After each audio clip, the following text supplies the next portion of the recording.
Hey, friends. If you're wondering how it is that spirit communicates with mediums or energetically sensitive people, stay tuned because I'm going to share a recent client case that I had where a wonderful man who was deeply in grief because he had just lost his beloved wife to cancer, how she came through in session and what she relayed to really shift and help him heal. I am Sarah K. Grace, psychic paramedic turned holistic first responder and psychic surgeon. I've been able to see energy in beings since I was a kid, and now I work with people's physical imbalances and energy fields in my private practice. If you're totally into all things energetic or you want to know the root energetic cause of dis-ease, as I see it anyway, go ahead and be sure to like, subscribe, and hit the alert bell. So, have you ever had an experience with spirit communicating? Or is there something specific that you want to know? Is there a question that you want answered specifically regarding, kind of how it is that all of this goes down? Let me know in the comments below. This client case came to me through a referral from a friend. And this person, who we will call John, we're changing the names for privacy rights, of course. John had been married to Mary, and they had a beautiful, loving partnership for like 33 years or something. They had been together a long time. They had gone through life, they had worked their careers, and they were in the process of building a new home together in a very beautiful mountain town location. It had been their dream, and Mary had picked out all of the specifics, the flooring and the cabinetry and the tile. Everything had been done exquisitely to her liking and to their liking. Well, 6 months into completion of the home, Mary was diagnosed with a really aggressive form of cancer. And within a very short span, she whittled down, went through hospice, and ultimately died. For somebody who has been married to this person for 33 years, has been building this whole life, and then now they're on the precipice, right? They're selling their house and they're building their new retirement dream house, and everything is meticulous. Well, of course, John was absolutely gutted. I mean, on the floor, gutted. Totally understandable when he came in to session. And we were talking about the practicality. We were only, 2 weeks out, maybe a month out from her passing. And so he was still in the initial blast zone of shock. And while there was a diagnosis, the time frame was so rapid. And then it just doesn't, like, we can never really prepare ourselves mentally. We think we can, but when that person actually dies, it's like such a thing for the mind. And we were really looking at coping mechanisms, and he wasn't sleeping and he wasn't eating, which is pretty natural when you're first in the shock and the blast zone. We just need to do anything possible to get some calories and hydration, and we just do what we got to do to keep people alive in that stage before we can start to move out into the secondary and tertiary type response zone areas as far as responders and as far as stabilizing people. So what that looks like is he started to drink, and so we had some conversations about if that was really helping, and I understood, of course, trying to numb out and just like not feel as much. But what we have to understand is that if we're numbing out in the moment, it's just prolonging that energy and those emotions, and that bubbles under the surface and actually does a lot more damage in the long term.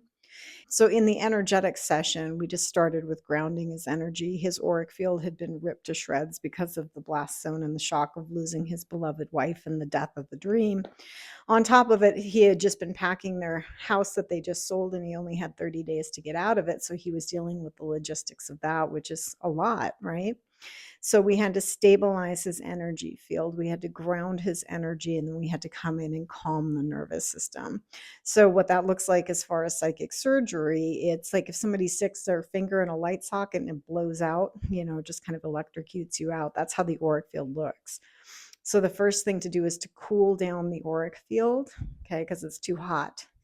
Cool down the auric field, and then energetically grab the person by the ankles and start to bring them back into the body because he disassociated. So we bring him back into the body, and then we shore up. It looks like sewing, right? But it's really just kind of smoothing out any tears that are in the auric field. It's a relatively simple procedure as far as psychic surgery goes, but very powerful, because if there's tears in an auric field, the energy can't regulate. Okay, so we stay more destabilized longer. So clearing or stabilizing the outer layers of the field is very important. So we did that for him. And so then I was looking at, okay, we got to get you some calories. We got to hydrate a little bit, like just looking at the practical logistics beyond the energetics. And then I started to get this awareness for me as a medium. So mediumship is the capability of being able to communicate with dead human spirits specifically. So this was my wheelhouse 1,000% on 911 calls, because it was instant in the moment and I was watching them die and transition, and I talked to them telepathically. Well, in my private practice, my main focus is medical intuition and psychic surgery, and like dealing with the physical body and the energetic bodies. I can see dead people, but to me, it's more diffuse. So I get more of an impression. There are some mediums that's just what they do, and they get specific messages, and that's awesome for them. I've got all of these other things going on too, but I do get the impressions, and then I get the messages so that I can relay those as well. So as John and I were talking, I start like getting this sense of fragrance. I was like, God, there's like this really sweet smelling fragrance. And I was like, what is this?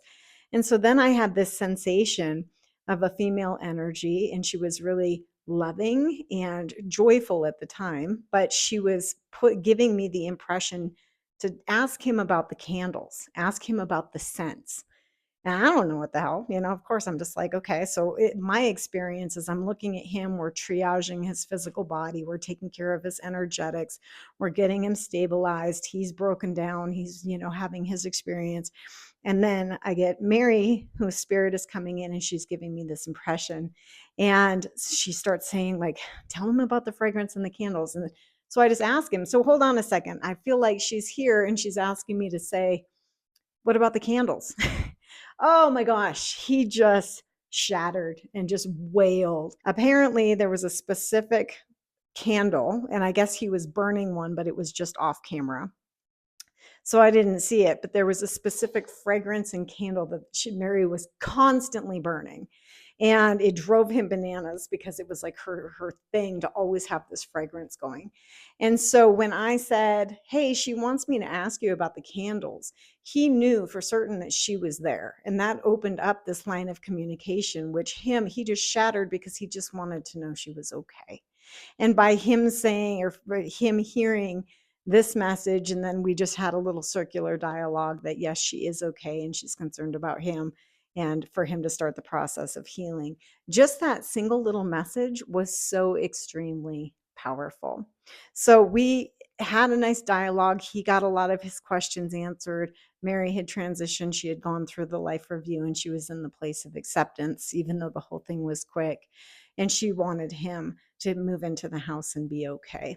And so it was a really, really beautiful session. And this is just one way the spirit communicates with me in sessions. And there's a lot of other people that relay messages as mediums as well.